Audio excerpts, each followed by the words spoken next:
ಬೇಸಿಗೆಗಾಲ ಆರಂಭ ಆಗಿರೋದ್ರಿಂದ ಕೆರೆ ಕಟ್ಟೆಗಳೆಲ್ಲ ಆಲ್ಮೋಸ್ಟ್ ಆಗಲೇ ಒಣಗಿವೆ. ಇಲ್ಲಿ ನನ್ನ ಎದುರುಗಡೆ ಒಂದು ಬೆಟ್ಟ ಇದೆ. ಇಲ್ಲಿ ನೋಡಿ, ಅಲ್ಲಿರುವಂಥ ಗಿಡ ಮರಗಳೆಲ್ಲ ಯಾವ ರೀತಿ ಒಣಗಿ ನಿಂತಿದೆ ಅಂತ ನಾವು ಸ್ಪಷ್ಟವಾಗಿ ನೋಡ್ಬೋದು.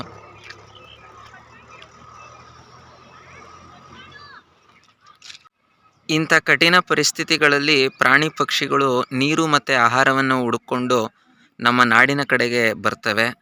ನಾವು ಏನೇನೋ ಪ್ರಯತ್ನಗಳನ್ನು ಮಾಡಿ ಅವುಗಳನ್ನ ಮತ್ತೆ ಕಾಡಿನ ಕಡೆಗೆ ಕಳಿಸ್ತೀವಿ. ಮನುಷ್ಯರಾದ ನಾವು ಹೇಗೋ ಮಾಡಿ ಆಹಾರವನ್ನು ಗಿಟ್ಟಿಸ್ಕೊಂಡ್ಬಿಡ್ತೀವಿ.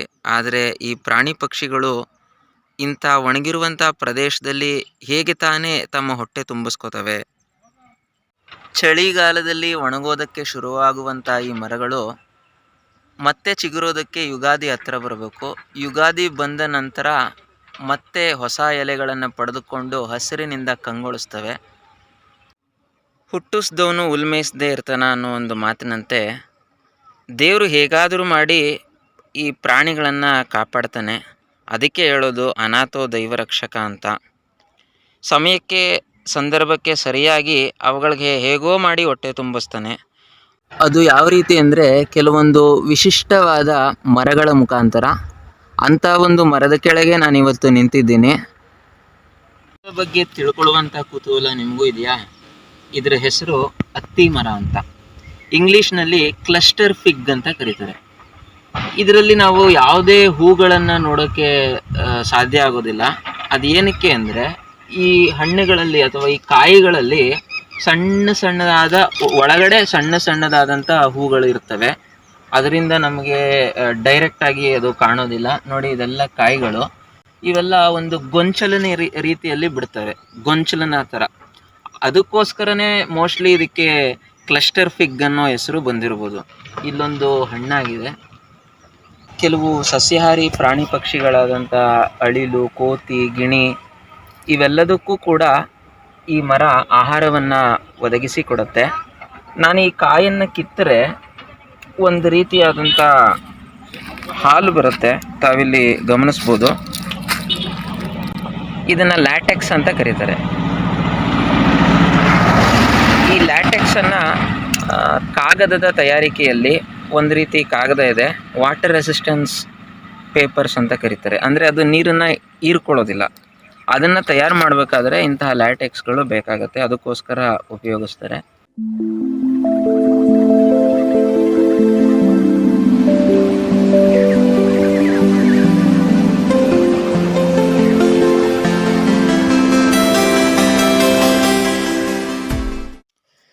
ಗಿಡಮರಗಳು ಪರಿಶುದ್ಧವಾದ ಗಾಳಿಯನ್ನು ಒದಗಿಸುತ್ತವೆ ಎಂಬುದನ್ನು ಮಾತ್ರ ನಾವು ಸ್ಪಷ್ಟವಾಗಿ ತಿಳಿದುಕೊಂಡಿದ್ದೇವೆ. ಆದರೆ ವಾಸ್ತವದಲ್ಲಿ ಅವುಗಳಿಂದ ಇನ್ನೂ ಅನೇಕ ಲೋಕ ಕಲ್ಯಾಣ ಕಾರ್ಯಗಳು ನೆರವೇರುತ್ತವೆ. ಅತ್ತಿ ಮರವು ನಂಜು ನಿವಾರಕ ಗುಣವನ್ನು ಹೊಂದಿದೆ. ಕೃತಯುಗದಲ್ಲಿ ದುಷ್ಟ ಹಿರಣ್ಯಕಶ್ಯಪುವನ್ನು ಉಗ್ರ ನರಸಿಂಹನು ಸಂಹರಿಸಿದ ನಂತರ ಭಗವಂತನ ಉಗುರುಗಳಿಗೆ ಆ ದಾನವನ ರಕ್ತ ಸಿಂಪಡಣೆಯಾದ ಕಾರಣ ವಿಪರೀತ ಉರಿ ಕಾಣಿಸಿಕೊಳ್ಳುತ್ತದೆ. ಆಗ ಮಹಾಲಕ್ಷ್ಮಿಯು ಅತ್ತಿ ಮರದ ಕ್ಷೀರವನ್ನು ನರಸಿಂಹದೇವರ ಉಗುರುಗಳಿಗೆ ಲೇಪಿಸಿದಾಗ ವಿಷದ ಅಂಶ ಶಮನವಾಗಿ ಉರಿ ನಿವಾರಣೆಯಾಗುತ್ತದೆ.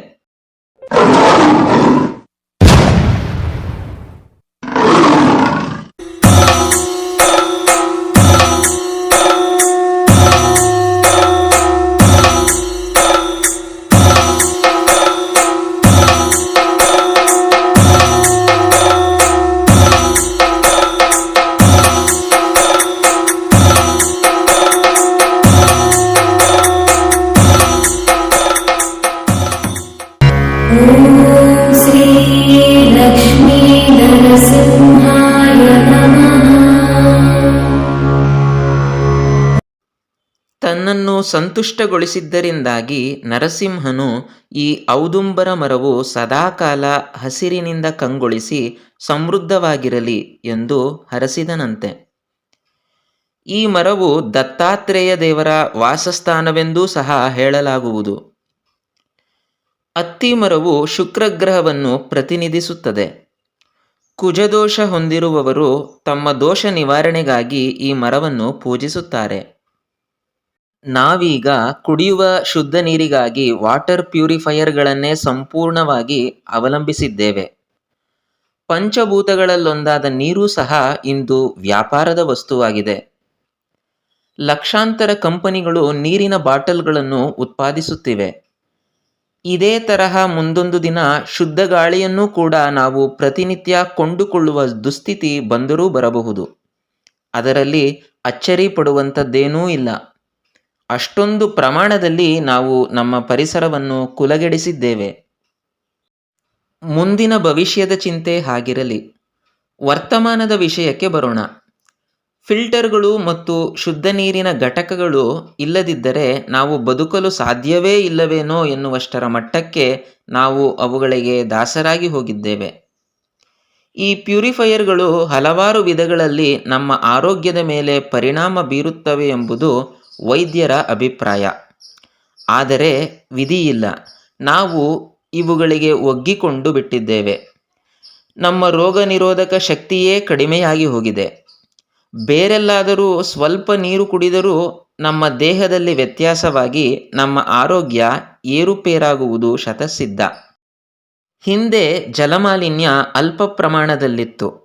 ಒಂದು ವೇಳೆ ಕಲ್ಮಶಗಳು ಸೇರಿಕೊಂಡರೆ ನದಿ ಕೆರೆಗಳಲ್ಲಿನ ಕಲ್ಲು ಮರಳುಗಳೇ ನೀರನ್ನು ಫಿಲ್ಟರ್ ಮಾಡುತ್ತಿದ್ದವು. ಆದರಿಂದು ಮಾಲಿನ್ಯದ ಪ್ರಮಾಣ ಅತ್ಯಧಿಕವಾಗಿದೆ. ಕಲ್ಮಶಗಳನ್ನು ಹೀರಿಕೊಳ್ಳಲು ನದಿಗಳಲ್ಲಿ ಮರುಳೇ ಇಲ್ಲ. ಎಲ್ಲವೂ ದೊಡ್ಡ ದಂಧೆ. ಈ ವಿಷಯವನ್ನು ಕೇಳಿದರೆ ನಿಮಗೆ ಖಂಡಿತ ಆಶ್ಚರ್ಯವಾಗಬಹುದು. ಅತ್ತಿ ಮರದ ಹಣ್ಣುಗಳು ನೀರನ್ನು ಶುದ್ಧಗೊಳಿಸುವ ಗುಣವನ್ನು ಹೊಂದಿದೆ. ಈ ಸತ್ಯಾಂಶವನ್ನು ಅರಿತಿದ್ದ ನಮ್ಮ ಪೂರ್ವಜರು ಕೆರೆ ನದಿಗಳ ತಟದಲ್ಲಿ ಅತ್ತಿ ಮರಗಳನ್ನು ನೆಟ್ಟು ಬೆಳೆಸುತ್ತಿದ್ದರು. ಈ ಹಣ್ಣಿನ ತೆಳುವಾದ ಲೋಳೆಯು ನೀರಿನಲ್ಲಿ ಮಿಶ್ರಣಗೊಂಡ ಭಾರಲೋಹಗಳಾದ ಮರ್ಕ್ಯುರಿ, ಲೆಡ್, ಆರ್ಸೆನಿಕ್, ನಿಕೆಲ್, ಮಾಲಿಬ್ಡಿನಮ್ಗಳನ್ನು ವಿಭಜಿಸಿ ಅವುಗಳನ್ನು ಹೆಪ್ಪುಗಟ್ಟಿಸುತ್ತದೆ. ನದಿಯ ನೀರು ತದನಂತರ ಸ್ವಚ್ಛಂದವಾಗಿ ಹರಿಯುತ್ತಾ ಮುಂದೆ ಸಾಗುತ್ತದೆ.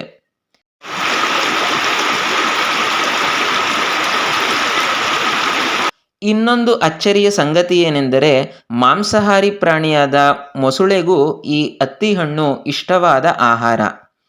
ನೀರಿನಲ್ಲಿ ತೇಲಿ ಬರುವ ಅತ್ತಿ ಹಣ್ಣುಗಳನ್ನು ಇವು ಸೇವಿಸುತ್ತವೆ.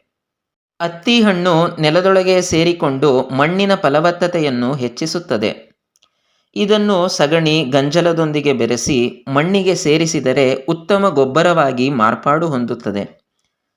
ನಾನು ಮೊದಲೇ ಹೇಳಿದಂತೆ ಈ ಮರದ ಮತ್ತೊಂದು ವೈಶಿಷ್ಟ್ಯವೇನೆಂದರೆ ಇದರಲ್ಲಿ ಹೂವುಗಳು ಕಾಣಿಸುವುದಿಲ್ಲ. ಕಾಯಿಯ ಒಳಗಡೆ ಸಣ್ಣ ಹೂವಿನ ಪಕಳೆಗಳನ್ನು ನಾವು ವೀಕ್ಷಿಸಬಹುದು. ಹಣ್ಣಿನ ಪದರದೊಳಗೆ ನುಸುಳುವ ಹೂಜಿ ನೊಣಗಳು, ಕರಿಜೀರಿಗೆ ಹುಳುಗಳು ಪರಾಗಸ್ಪರ್ಶ ಕ್ರಿಯೆಗೆ ನೆರವಾಗುತ್ತವೆ. ಹೊಲ ಗದ್ದೆಗಳಲ್ಲಿ ಅತ್ತಿ ಮರವಿದ್ದರೆ ಈ ನೊಣಗಳು ಕೃಷಿಯ ಇನ್ನಿತರ ಸಸ್ಯಗಳ ಪರಾಗಸ್ಪರ್ಶ ಕ್ರಿಯೆಗೆ ಸಹಕರಿಸಿ ಉತ್ತಮ ಇಳುವರಿಯನ್ನು ಒದಗಿಸಿಕೊಡಬಲ್ಲವು. ಹಿಂದಿನವರು ಅತ್ತಿ ಹಣ್ಣುಗಳನ್ನು ಹಸುಗಳಿಗೆ ತಿನ್ನಿಸುತ್ತಿದ್ದರಂತೆ. ಅದನ್ನು ಸೇವಿಸಿದ ಗೋವುಗಳು ಪರಿಮಳಭರಿತ ಹಾಲನ್ನು ನೀಡುತ್ತಿದ್ದವಂತೆ.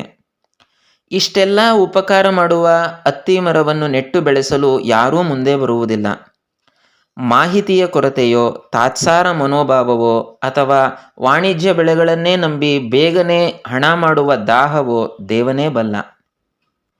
ಈ ಹಣ್ಣಿನಿಂದ ಪಲ್ಯ, ಚಟ್ನಿಗಳನ್ನು ತಯಾರಿಸುವರು. ಈ ಮರದಿಂದ ಹಲಗೆ, ಪೆಟ್ಟಿಗೆಗಳನ್ನು ಕೂಡ ಸಿದ್ಧಪಡಿಸುವರು. ಸದ್ಯಕ್ಕೆ ಈ ಮರಗಳು ಏಷ್ಯಾದ ರಾಷ್ಟ್ರಗಳಲ್ಲಿ ಹಾಗೂ ಆಸ್ಟ್ರೇಲಿಯಾದಲ್ಲಿ ಕಂಡುಬರುತ್ತಿದೆ. ಮುಂದೆ ಹೇಗೋ ಗೊತ್ತಿಲ್ಲ.